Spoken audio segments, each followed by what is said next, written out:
So I have the amazing pleasure of managing our youth ambassadors, also known as AYAs. The Amazing Youth Ambassador Program consists of 33 youth aged between 10 and 16 years. This is a nationwide virtual program where our young people advise the AMAZE staff to ensure that our content is relevant and helpful to the young people that we are serving. So our AYAs provide feedback at each step of our video production process.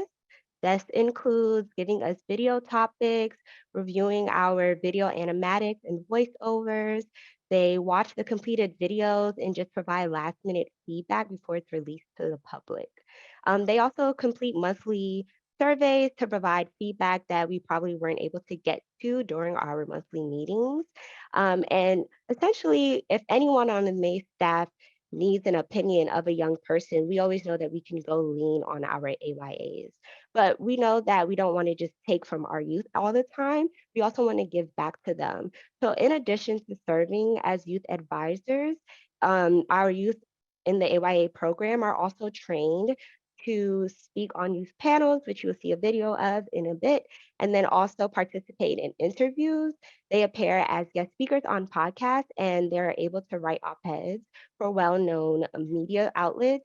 One that was really popular recently was our Amaze Youth Ambassador Bogie was able to share her op-ed in Teen Vogue. So that was really exciting, and I'm always going to mention it because she did a fantastic job. So without our youth ambassadors, AMAZE wouldn't be able to really provide any of the information we do. And this map here represents where our AYAs are typically from. This year, our cohort looks a little bit different. So we have more of a heavy presence from the West Coast and the Midwest, but we still have a lot of AYAs on the East Coast and in the South as well. And additionally, at the end of September, we actually launched our AYA program in Latin America, which is managed by Cynthia, who's a part of our AMAZE international team. So, in preparation for this conversation or this conference, I recorded a conversation with a few of our AYAs, and we're going to share this video with you all where I talked to them about how to engage youth in digital spaces. This was a very fun and insightful conversation. I had to find a way to cut it down because we end up talking for longer than we were allotted time. But I really hope that you enjoy learning from our young people.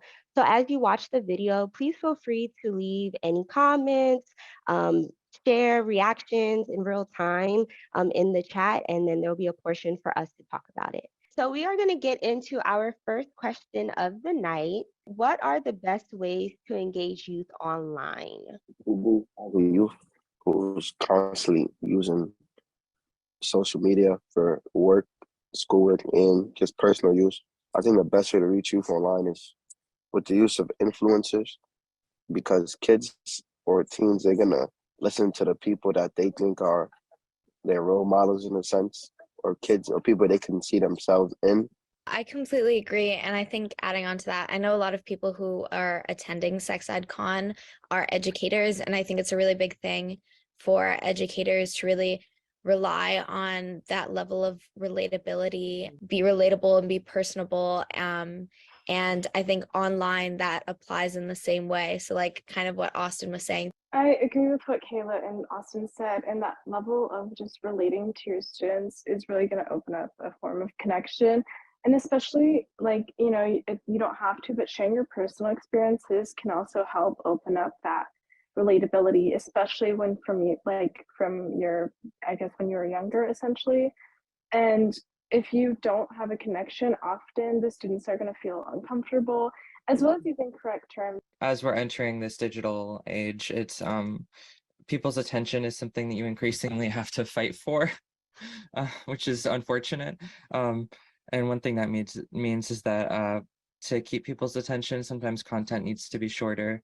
And also getting it in the first place can be quite a challenge.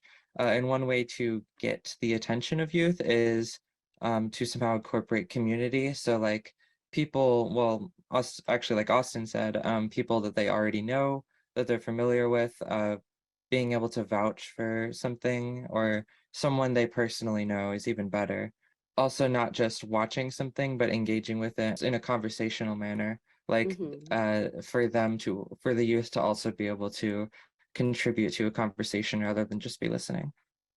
What do you think works best in school and out of school? So we're still talking about engagement. In my personal experience, like out of school, when I get out of school, I kind of like, oh, I just want to be done. And so I kind of go on social media sometimes to like escape from things that are related to school. And I know I've definitely like refused some websites or books that like my school has offered because it's related to school, and then later found out that they're like my favorite things. So I think that it's important when you're out of school that, like, when engaging youth online, you're kind of gearing to their own needs and values, and knowing that each person is unique and different, and kind of giving them like that, giving youth like that kind of respect and understanding. When you're in school, it's important to know the context with which people are learning, because I've been to so many different schools, like I think 7, and each one is a little bit different. And I noticed that the way that students are engaging with the class material is always going to be different in each class. So it's important to, I guess, know where your audience is listening from, uh, as well as like what motivates these students. When we're talking about engaging with students, you kind of need to appease and satisfy them as well. And you can do that obviously by relating as well as having something that, instead of just talking through a lecture, just having the notes in front of you, include something like, one of AMAZE's youth videos, if you're talking YouTube videos, if you're talking about sex ed, and along the lines of having something that is a bit more relatable, fun. You see pops of colors, animations, and not just kind of listing off certain things. And you can help engage the students since they're seeing something that's kind of unfamiliar, which will bring curiosity. Even asking students, saying, hey, do you like the idea of doing this or not so much? So try to get feedback from them as well. Yeah, I also just think it's super important to integrate technology and online spaces into the classroom. I think a lot of the time, online spaces are sort of viewed separately to the classroom, which is a tech-free zone, but that sort of disregards the fact that technology has become an integral facet of our lives. So maybe that means showing a video, allowing small groups to discuss it, and then having sort of more of a lecture / discussion based talk about the concept that you're learning about. Something as simple as that can really engage kids. And maybe that means putting up a TikTok video on the board or showing an AMAZE video, but something that sort of makes it less academic and more personable. It can help to kind of have it be parallel with other classes. So if you're learning content in a certain class, and something is vaguely similar to one of your other classes, that's going to help make that connection. So teachers can essentially work together, obviously it depends, but teachers can work together to kind of make that happen, and then you have those connections. What about AMAZE is exciting to young people? I think I'll take this one. The reason I think what excites young people at AMAZE is how accessible and easy it is, and how appealing it is to the eyes. Because I'm not gonna lie, as a young person or this generation we live in, if something doesn't catch your attention in the first like 5 seconds, you're not gonna pay attention to it at all. So the thing that probably appeals to kids the most is that AMAZE will catch your attention from the first 5 seconds of the video. If it's that's through what they say, or through the animations, or through the colorful presentation, AMAZE appeals to the eyes. AMAZE grabs attention. AMAZE gives you information in a way that you can understand it and breaks it down to a level that even young kids can understand what they talk about with difficult topics. And after being here for 2 years, I really see like what goes behind it to make sure it's easy going. I also think AMAZE like really creates content for such a large like variety of people. I think youth especially, it's really difficult to find things that fit you specifically in such, we live in such a diverse world. And I think AMAZE in general caters to all different types of people. And a lot of youth struggle with finding, places in which they can receive, safe, accessible sex education that also highlights and specifically talks about them, whether it's their sexual orientation or their gender or their race or anything else that you could possibly think of. AMAZE like provides that safe space with correct education. And I think that is not only something that I think is enticing to youth, but just to people in general, is having somewhere where you can see yourself and see representation in your education. Yeah, I just really love how youth focused AMAZE is. I mean, obviously there's sexual health experts who vet all the information that's presented, but like this ambassador program is just one example of how young people are involved in this process of content creation, and that's really reflected in the videos with how accessible and digestible they are.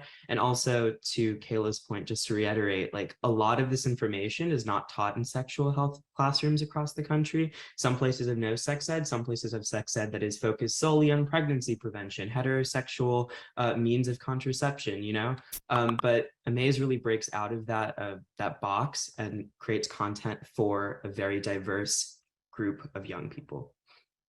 And AMAZE, so they all are always trying to find ways to improve, whether it's through videos, feedback from youth about the videos, and constantly keeping up with essentially anything happening, even in the news, like about the abortion situation. AMAZE was so proactive about it, as well as, like Arish said, talking about contraceptives and anything taboo. AMAZE loves to address, and the ones in the sex ed class that you never learn about are a lot of the times what AMAZE touches on.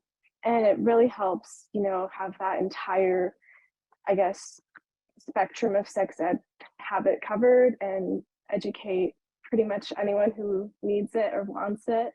What I think makes AMAZE exciting is because it's directed toward young people, but it's also involved with young people's feedback and advice.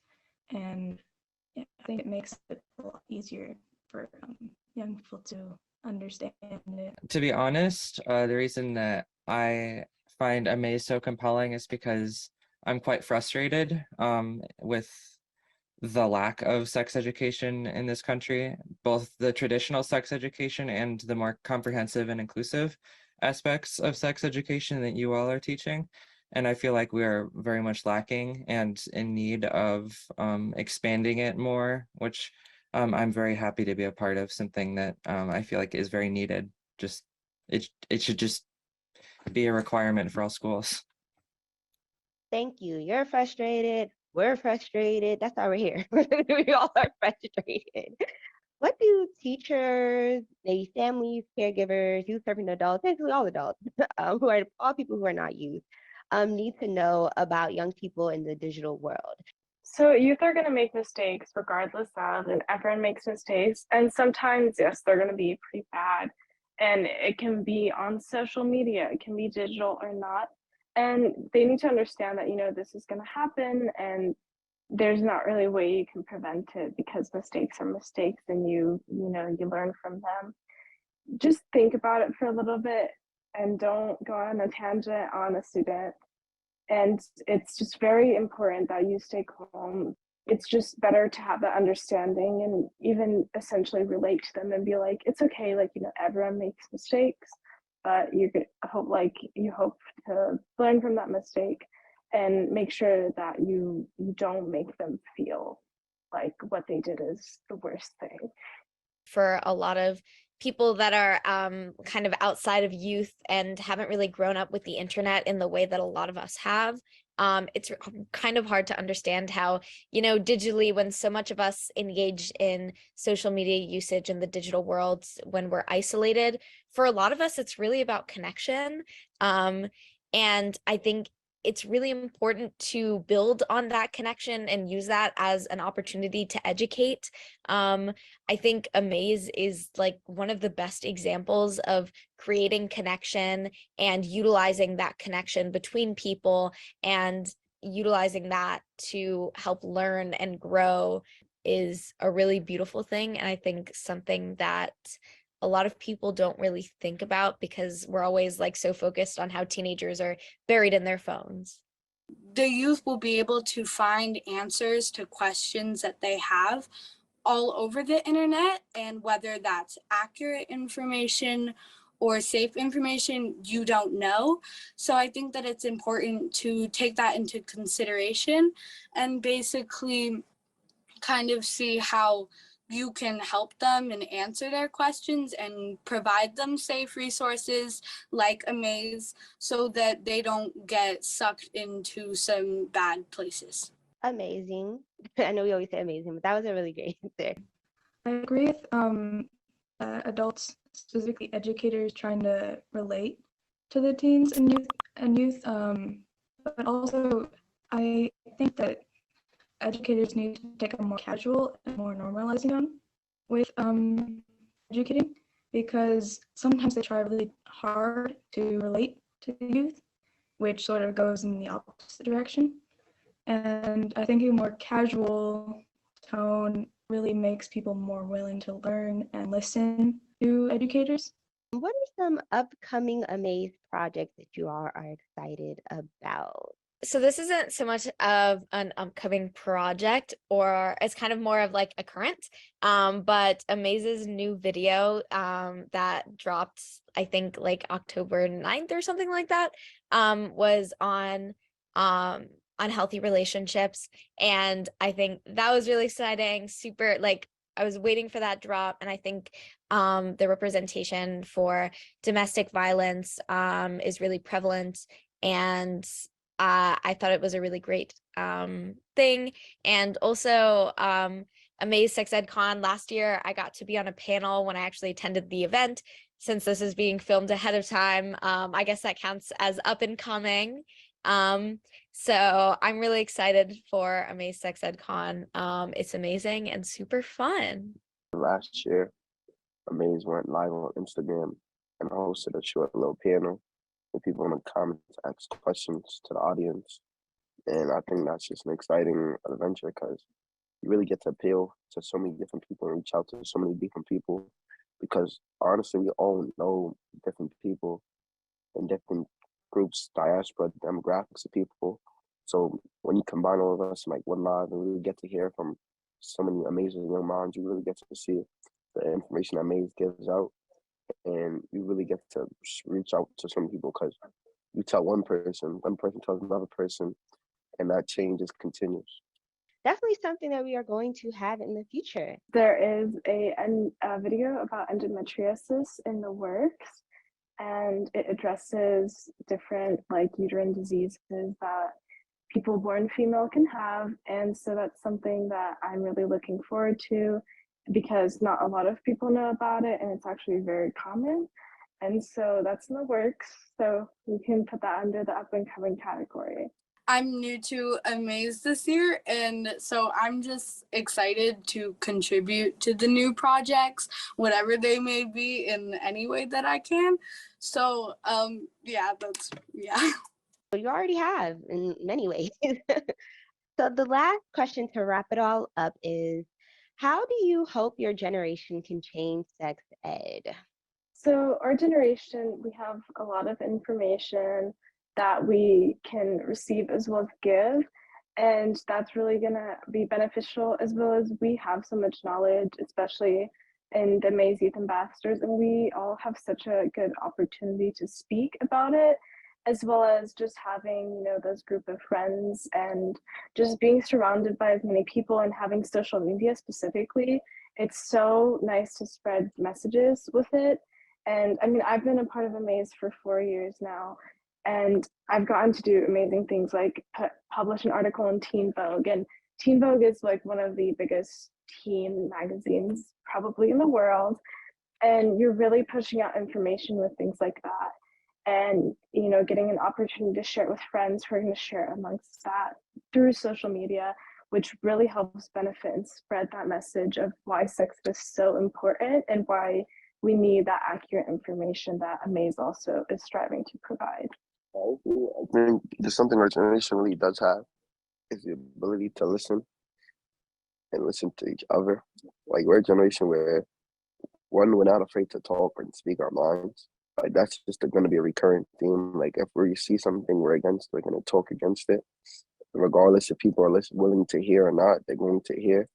So the idea, that drive to push forward for the new generation, and we're also a more open generation as well.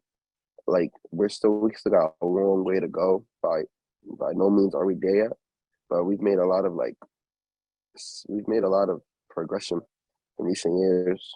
And even in generations, the young kids are getting more educated and more are learning no more than I did at my age, which is always a good thing for the next generation to be more educated than you are.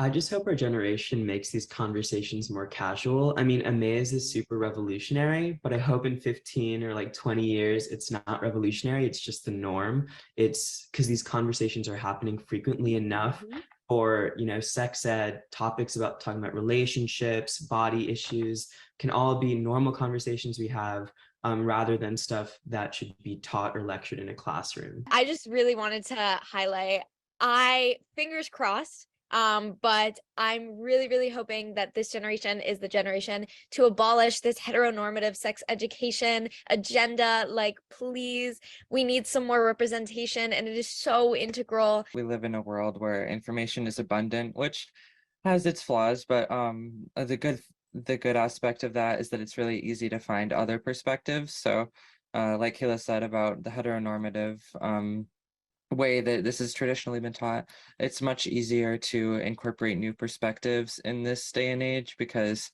well, information is everywhere and it's not hard to find voices from different people.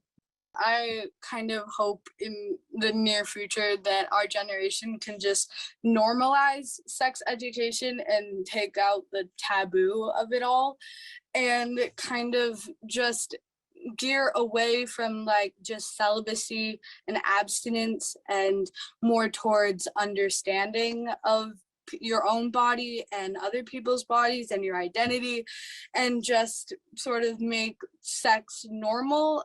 That was the best way to close out this conversation. And I think that everything that you've said here is very helpful, is very important. And I don't need to affirm that. You already know that. That's why you are here and able to share that information. And I just want to share like how I am of you. You all always amaze me. I know we always say amaze, but every time I hear you speak, just in our meetings or in conversations like this, or even when you're sharing, I'm always just very happy.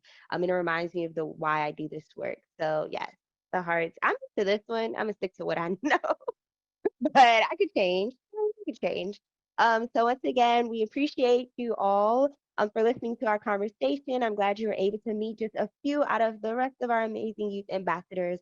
And we're really excited and hope you all have a great rest of the conference with us. You say bye, bye everyone. I think that we can all agree that it was a great and amazing conversation. What I would like to do next is we actually have one of our alumni AYAs with us today. Her name is TG. And what I would like to do is I know Dr. Rachel is going to move into a Q&A session with us. So I want to just introduce her and let her say hi. You can share your pronouns and then we'll go into a quick Q&A session. So, hi everyone, my name is Hiji. My pronouns are she, her.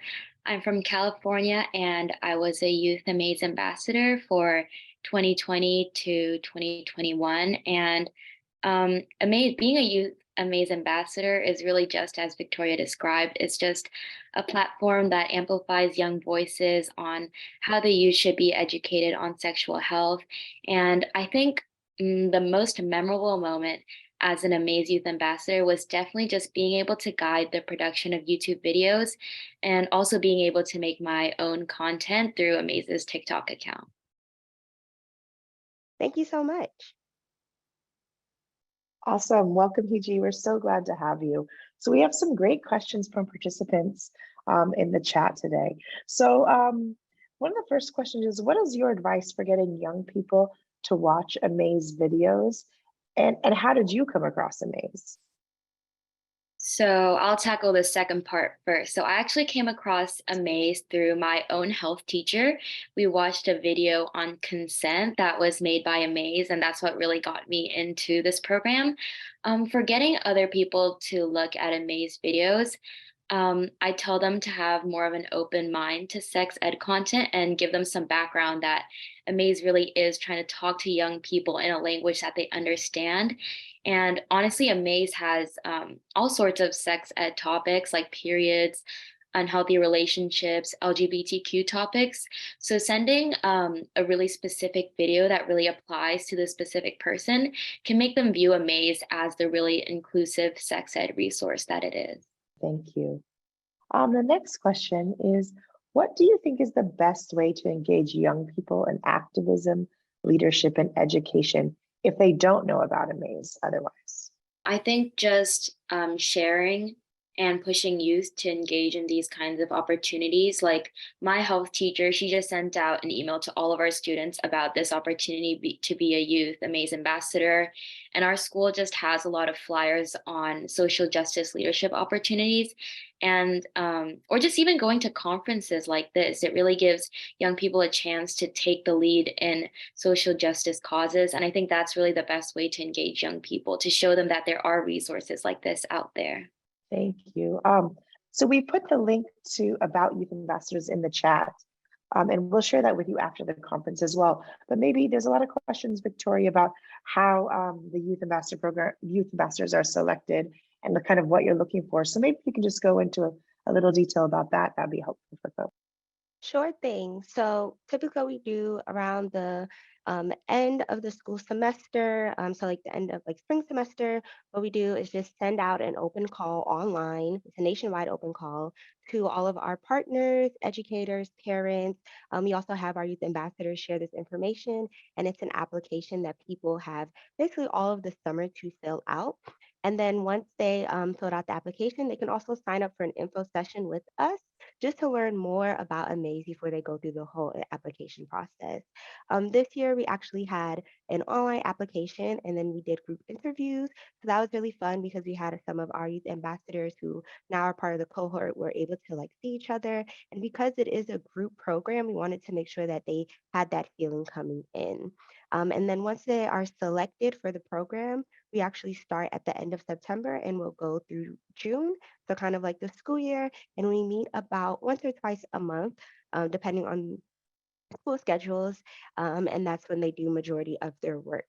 So what do qualifications look like is you definitely want teens who are very passionate about sexual health education, reproductive health education, or just any type of health education that they want to share it to their peers. We don't expect all of our youth to come in and know about all of our topics and know all about AMAZE. We don't need them to be experts in those fields. We just want them to be open to learning and then also open to sharing that information. And me personally, I love youth who are very expressive in terms of they will share their opinion. So it doesn't mean that they would do an interview or that they might not write an op-ed because we do have a few youth that like to be in the back and still do work. But as long as they're sharing their opinions, they're completing their surveys, and they're letting me know that they don't like this or they do like this, because they would definitely let me know. If you ever work with youth, you know they are honest. But that's typically what we look for, and that's what makes a really great AMAZE Youth Ambassador.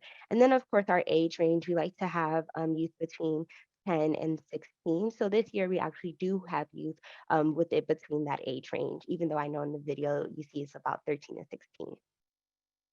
Awesome. Thanks so much, Victoria. And then, Fiji, just one more question for you. Besides AMAZE, have you come across any sex ed curricula that you really feel are valuable? I think one that I looked at a lot when I was younger and trying to understand sex ed was someone named Hannah Witten.